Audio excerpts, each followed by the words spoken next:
Hey guys, it's Will with Adventures in Anime. Today I'm going to be talking about Golgo 13, which is sometimes called Golgo. It's kind of a tongue twister. Golgo 13, the Professional, because Golgo 13 is the name of a manga that this is based on. So I'm assuming that to differentiate the movie from the manga, they added the Professional to the title. This movie was released in 1983, so May 25th, 1983. I've got my little notes right here. At which point I was 2 months old. So there you go. There's a fun fact for you. And it was directed by Osamu Dezaki, who has a huge list of credits. And I don't know enough about anime to be able to pull the stuff out of his credits to be able to tell to you that you'll be impressed by. But he's done tons of TV shows, tons of direct-to-VHS like video work in animation, and then a lot of feature films too. So this movie is completely insane. It's hard to describe how insane this movie is, and I have the unenviable task of having to describe it to you. It was also almost a perfect movie for me. There was one scene, which I'll talk about later, that it took me off my course of being completely obsessed and in love with this movie. But what so astounded me about this movie is that in every single moment of this film, it is very clearly in dialogue with like the entire history of cinema and like the visual language of live action cinema. Like there are focus racks in this movie, like done in animation, and there are so many stylistic references that it's kind of overwhelming. Like it starts off with this sequence that reminds me a lot of the French New Wave kind of like postmodern self-aware crime films, so like Le Samurai and Breathless and stuff like that. And then you have a very clear influence from like trashy 70s hard-hitting American like exploitation movies and action, so stuff like Death Wish movies, Dirty Harry, The Mechanic, like that's blaxploitation as well, like that kind of stuff. You have obvious influence from, especially because there's a sequence set in Italy, from those Italian movies from the 70s that are kind of like right on the line between are they art house or are they grindhouse, like Milano Calibre 9, or however you say 9 in Italian. Investigation of Citizen Above Suspicion, that may have come out in the late 60s, I don't actually remember. First They Came for Our Daughters, I think is the name of that movie. Like that kind of stuff that's really well done, that's very pulpy. And so it's almost like Tarantino, right? It exists in this space that is between trash and art. And this movie takes from all of that, and it takes from Hong Kong cinema, and it takes from like more traditional Japanese cinema. Like it definitely reminded me of like heavily stylized like 60s and 70s Yakuza movies, Seijun Suzuki and like that kind of stuff. So it's just awesome, and it's totally ludicrous and how over the top it is. Like it is so violent. It's basically like an orgy of violence and sex. And there's like endless sex scenes. There's one scene where so it's about a professional hitman, and the structure of the movie is really genius too, because the protagonist has an episodic trajectory. He's an assassin, and there's different sequences that are basically him just assassinating different people. But in the beginning, he assassinates someone whose father is very, very, very powerful. And so the father six like special agents basically on him to try to kill him. So the villain has like a single trajectory, like single storyline throughout. And so you get the satisfying arc of like a narrative feature, but then you have this really fun episodic thing where you never know where it's going to go next, because he's just taking these assignments and going around the world assassinating these people. There's a scene where he goes to Sicily to assassinate this like mob boss. And so what he does is he courts the mob boss's daughter to try to get in with her. And she is known for being like a man-eater, basically, where she just like finds these little boy toys and like basically like sucks them dry and then has her like bodyguards assassinate them. And there's a scene where she's talking to him and she just takes off all her clothes and starts masturbating, and then a saxophone starts playing, and then it goes like 80s saxophone, and then it goes into this really ridiculous like graphic sex scene.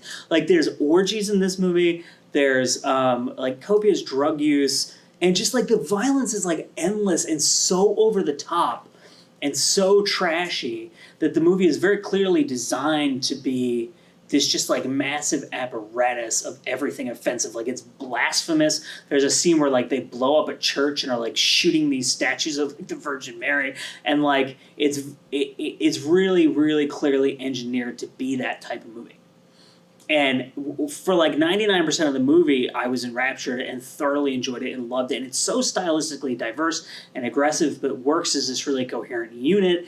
And there's another scene where he has a woman in San Francisco who makes customized weapons for him, and he goes to pick up the guns from her, and he's like, how much do I owe you? And she's like, you don't owe me money, but I want you to pull my trigger. And then the saxophone comes back in, and there's another ludicrous, really graphic sex scene.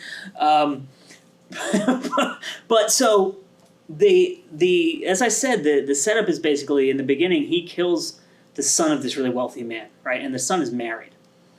And the wife, who is the daughter-in-law of the villain, basically, she's kind of like, she drifts through the movie as this kind of tragic figure in the background. But there's a scene where, and this is the scene that I found to be, because it took me out of the movie kind of, the father basically gives her to this...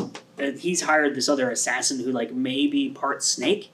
He's like very creepy, and they call him Snake, and he works for the Department of Defense or something like that, so he might be like genetically engineered part snake. He has like special powers and stuff. And he's like lusting after this woman, and so the father, the villain, basically gives the daughter-in-law to this guy as like a sexual offering, and he rapes her.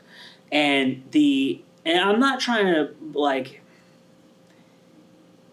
be overly sensitive about this, but it came out of nowhere, and it didn't really fit. It fits the tone of the movie and how trashy the movie is, but it's completely unnecessary because her character arc and the villain's character arc would essentially have been the same had this scene not taken place. And I think that rape is very difficult in visual mediums to depict without sexualizing it, because you're abstracting it, and it's very rarely ugly enough and brutal enough to be the act of violence that it is. It becomes a sex act, and then it becomes fetishized, and then you get into that whole kind of problematic thing. So it just felt like it didn't belong to me, because it's a very disturbing and like dark and aggressive and like kind of like abhorrent scene. And it's like of a different level of trash than the rest of the movie. And but I mean, I would still watch this movie again, especially because I know that scene. And it's a really short scene, I should also say. And it's not that graphic. It's just the way that it's done. It's very sinister and disturbing. It's maybe like a minute long. So, you could watch this movie and skip it. And if I watch this movie again, maybe that's what I'll do. Maybe I'll watch it. I don't really know.